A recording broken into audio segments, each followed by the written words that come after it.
to the Resairchia YouTube channel.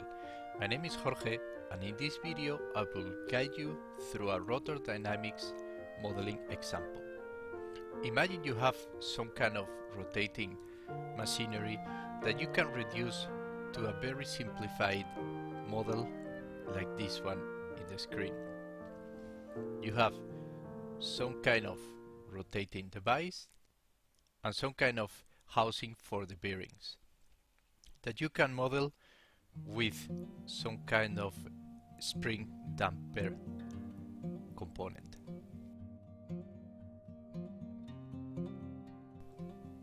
For doing that in Modelica, we will need different components from several domains.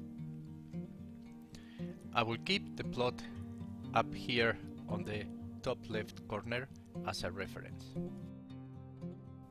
We will need some kind of rotating cylinder, so we will need components from the multi-body library.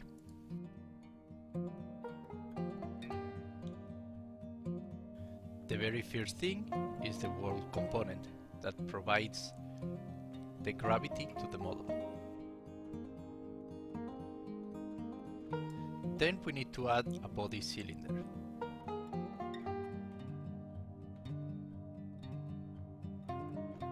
We will define the geometry in the parameters section.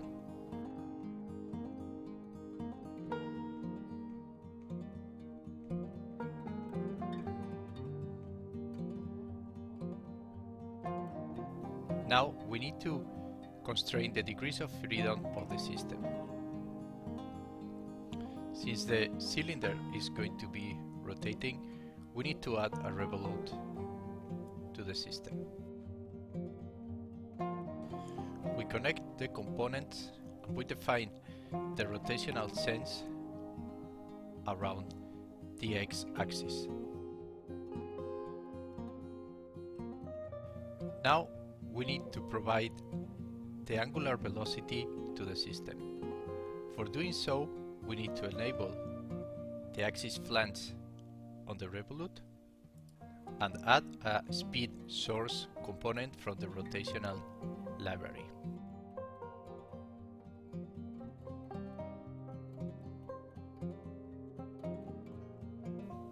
Let's say we have an angular velocity of 5000 RPMs. The height of our ramp will be those 5000 RPMs. We will increase the velocity over a 20-second ramp, and the start time will be at 2 seconds. The speed component uses radians per second, so we need to transform those 5000 RPMs to radians per second. For doing so, we will use a unit conversion component. We will input RPMs and obtain as output radians per second. We will set up our simulation running from 0 to 30 seconds with an interval of 0.002 seconds, enable the animation and save the experiment annotation inside the model, and then simulate. You can see that the cylinder is rotating.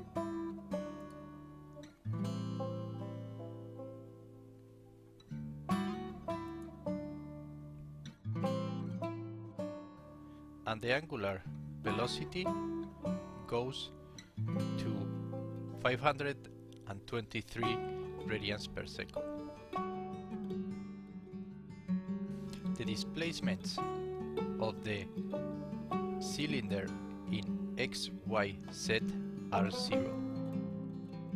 We have a theoretically perfect rotational system. We need to add our spring damper components. For doing so, I will remove one of the connections of the revolute, make room for the additional components,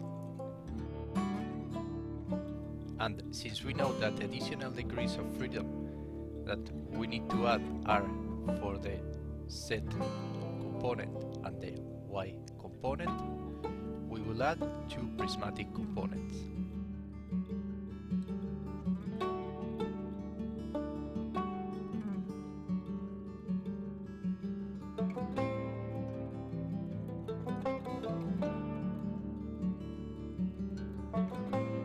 We need to enable the axis flange so we can connect our spring damper component.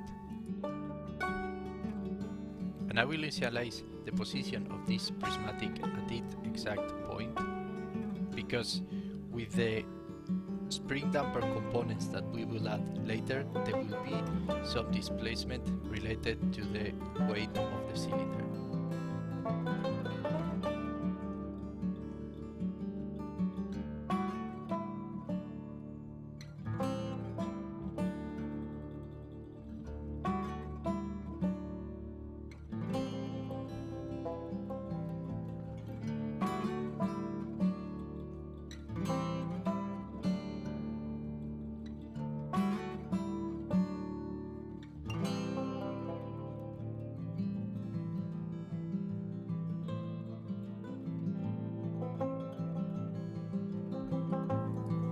Now we need to define the spring and damping constants. Let's say the company manufacturing the bearings gives you these values.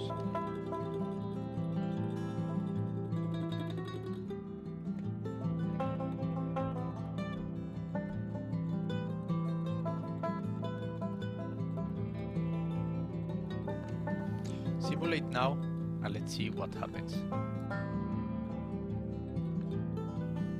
There is obviously no displacement in the X direction. We can see, as I said at the beginning, there is some vibrations related to gravity. And you can see there's some displacements during the acceleration process in the Z direction, but they are very small. So let's say you are taking measurements of those displacements and you see that they are not so small. Our model is theoretically perfect. We assume that our body cylinder is completely uniform and all the density, all the mass is distributed uniformly throughout the length. So we need to add some kind of imperfection to the system. That will make it more realistic and we will be able to see the displacements related to the non-uniform distribution of the mass in the cylinder. We will add first a fixed translation to position that small mass that ruins our uniform mass distribution, let's say at half length of the cylinder.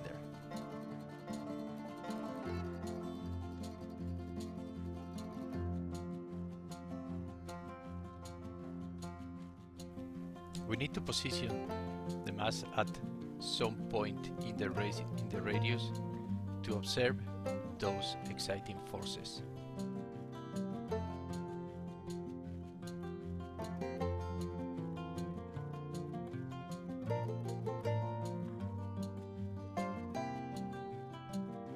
And last, the body mass.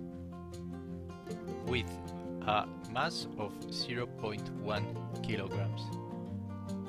This would be a very big defect in the cylinder, but this is just an example for illustrating the effects of a non-uniform mass distribution.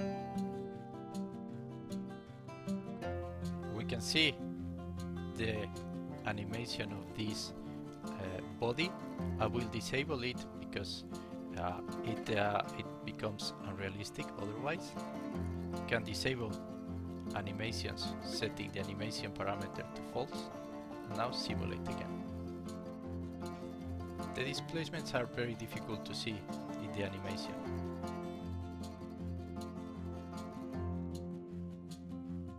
But we can see now that during the acceleration process there are some noticeable displacements in the y direction